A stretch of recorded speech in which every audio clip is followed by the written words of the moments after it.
Bien bonjour messieurs dames et bienvenue sur ma chaîne Oncle Ben.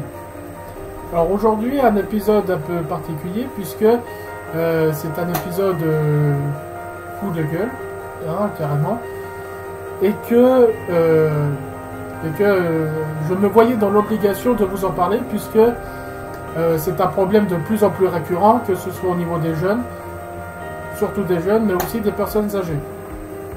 Alors, je m'excuse tout de suite si je vais dire des grossièretés, mais je suis quelqu'un de franc et direct, donc je m'en excuse d'ores et déjà. Veuillez me pardonner.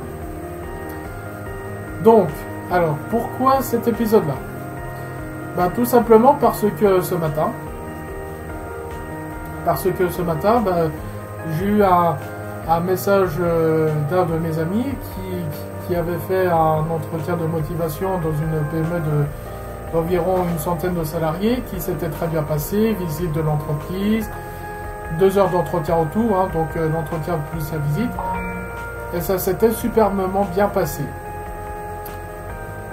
Mais le message me dit, voilà, ils m'ont pas pris parce que manque d'expérience. Alors moi je lui dis combien? 1 an. Alors, dans un premier temps, je vais m'adresser aux entreprises, aux ressources humaines, donc je m'en excuse si cela peut vous offusquer, mais il faut que je prenne la défense quand même des personnes, des jeunes en particulier, qui ont entre 20 et 30 ans. C'est pas facile pour eux, hein, puisque voilà, on commence seulement dans notre vie, petit à petit, on n'a plus l'aide familiale de papa et maman, que voilà, enfin... Bref, on veut faire notre propre vie. Alors, une question toute bête pour les entreprises. Enfin, 2. Alors, certes, vous recevez beaucoup de candidatures, je le conçois. Vous recevez beaucoup de CV, plus ou moins garnis, etc., etc. Mais, si vous voyez un CV peu garni, il y a 2 choses possibles en fonction de l'âge. Premièrement, c'est sûrement un jeune, et puis qui ne fait absolument rien pour arranger sa situation. Deuxième cas, c'est un jeune qui chie comme un russe, qui fait des milliers de kilomètres pour voir les forums de métiers, de l'énergie, dans le milieu nucléaire, etc. Enfin bref, des milliers de kilomètres sans aucun résultat.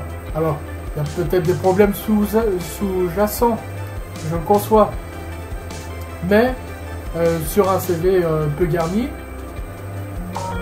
voilà, il faut se poser les bonnes questions. Alors, concernant mon ami, donc, malheureusement pour lui, il n'avait que 2 ans d'expérience au niveau de l'apprentissage. Je vous rappelle que l'apprentissage, vous êtes considéré comme salarié. C'est-à-dire que vous avez le même statut, les mêmes responsabilités en fonction du niveau du diplôme visé. Et voilà, vous êtes considéré comme un salarié. Un apprenti subventionné, payé moins, etc. Mais quand même un salarié.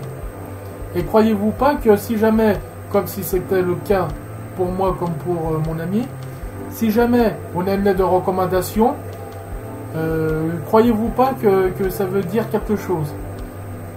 Alors certes, on peut trouver des bonnes excuses, genre il y a plein d'entreprises qui le font et tout ça, mais quand même, si c'est la première fois que vous voyez un CV et que c'est marqué lettre de recommandation, ça vous tilte pas malgré son jeune âge, par exemple?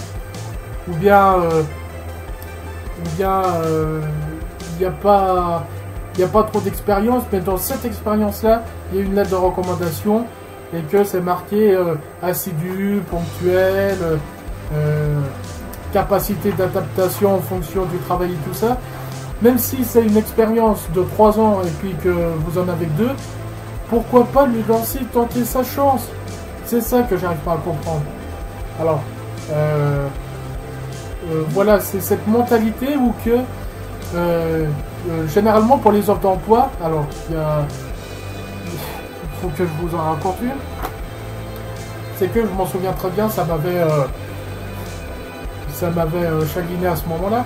C'est que voilà, il y avait une connaissance qui a fait un entretien d'embauche il y a 6 ou 7 ans et que c'était vraiment un poste très haut placé avec un salaire de misère, enfin peu importe. Le recruteur, il a dit à cette connaissance-là que de toute manière, si vous n'êtes pas d'accord avec nos conditions X et Y, nous on s'en fout parce qu'on va finir par trouver la bonne personne, entre guillemets, le bon pigeon. Alors, je vous rassure tout de suite, moi, mon copain, tout le monde ne sont pas des pigeons. C'est la pensée de recruteur-là qui s'avère malheureusement être de plus en plus vraie.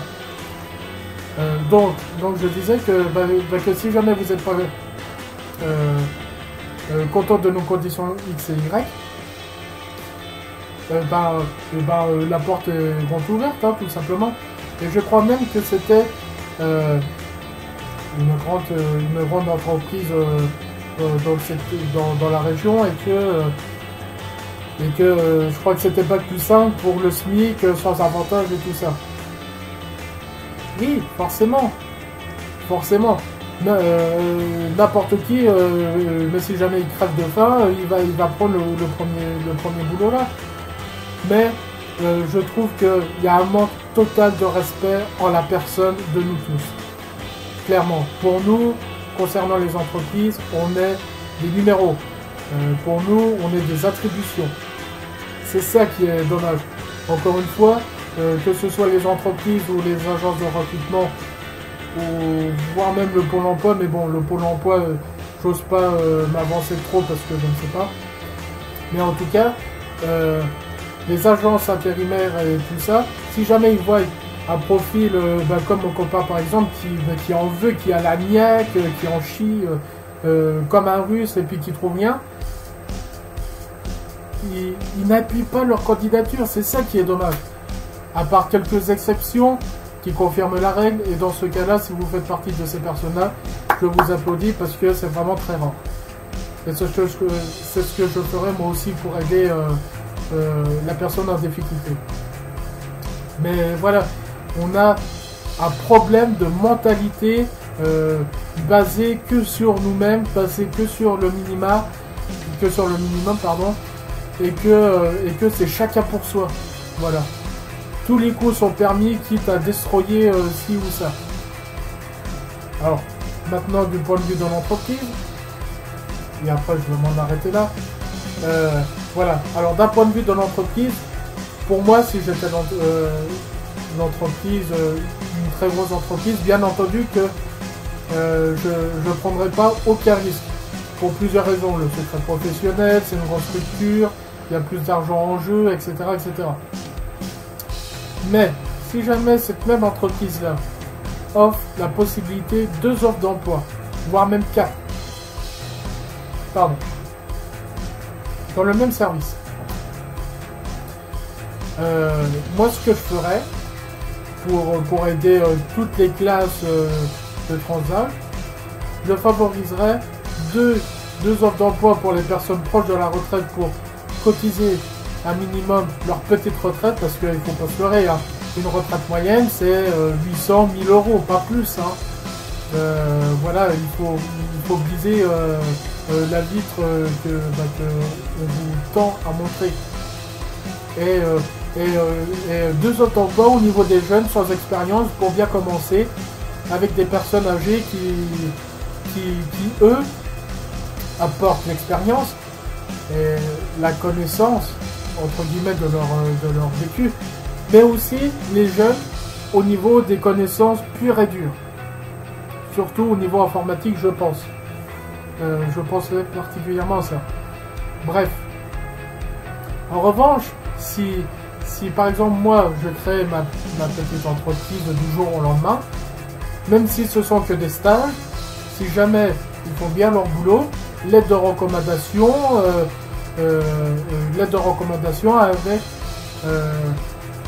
avec plein d'attribution proprement liée à la personne. Vous voyez, bon, par contre, si la personne fait du sale boulot, malheureusement pour elle, je serai dans l'obligation, si jamais l'entreprise me téléphone, et ça c'est très rare, si jamais l'entreprise me téléphone, je serai dans l'obligation de lui dire, bah écoutez, Monsieur X n'a pas fait correctement son travail, etc., etc. Mais peu importe, moi dans mon optique, je suis toujours là pour valoriser les plus méritants et dévaloriser les moins méritants, malheureusement. Donc voilà, il faut vraiment faire quelque chose au niveau de la France. Prendre exemple par exemple sur l'Allemagne où que eux, la génération du papy boom est considérablement en manque de jeunes recrues. Mais eux, ils ont des subventions, ils ont ci, ils ont ça, ils ont plein d'avantages. Alors que nous, on fait pas ça. Pourquoi? Je ne sais pas. Et je ne suis pas assez calé pour ça. Tout ce que je peux vous dire, c'est que la France est en train de remonter la pente tout doucement, mais on peut l'accentuer. Comment? En créant de l'emploi. Pour créer de l'emploi, c'est simple. Il faut créer des entreprises. Pour créer des entreprises, il faut du pouvoir d'achat. Pour avoir du pouvoir d'achat, il faut de l'argent. Et pour avoir de l'argent, il faut travailler. Et pour travailler, il faut bien donner sa chance à quelques méritants. Le maximum de méritants, mais des méritants. Voilà. Et forcer à ceux qui ne travaillent pas assez ou qui ne font rien pour arranger la situation, de travailler quand même. Pour les forcer à travailler. Voilà. Maintenant, cette vidéo pratiquement touche à sa fin.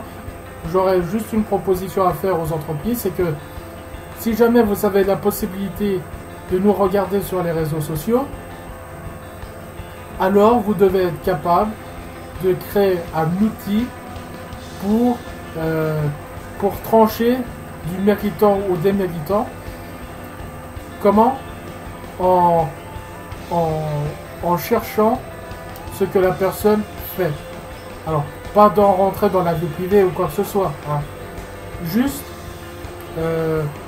par exemple, de checker sur un logiciel la présence de la personne à des forums de l'énergie, du nucléaire, etc., etc.